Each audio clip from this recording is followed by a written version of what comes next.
Welcome to Blizzard Fire. We hope this video helps fire up your solution. You start by loading the price series and confirming a consistent interval, daily, hourly, whatever you trade. Next, pick a moving average type, simple when you want even smoothing, exponential when recent data should matter more. Then pick the period lengths, one short MA for fast signals and one longer MA for trend context.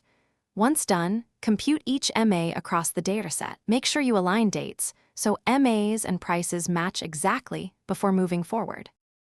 You now calculate crossovers and visualize them.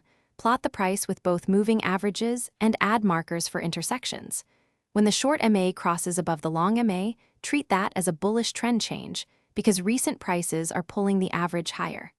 Conversely, when the short MA crosses below the long MA, mark a bearish shift.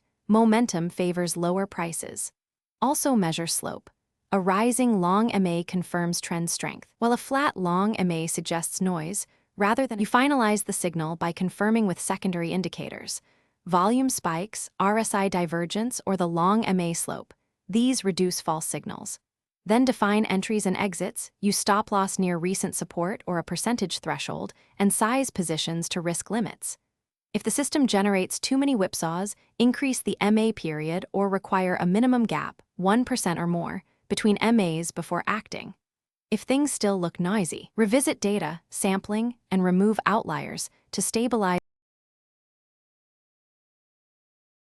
Thanks for watching. If you found this helpful, don't forget to like and subscribe.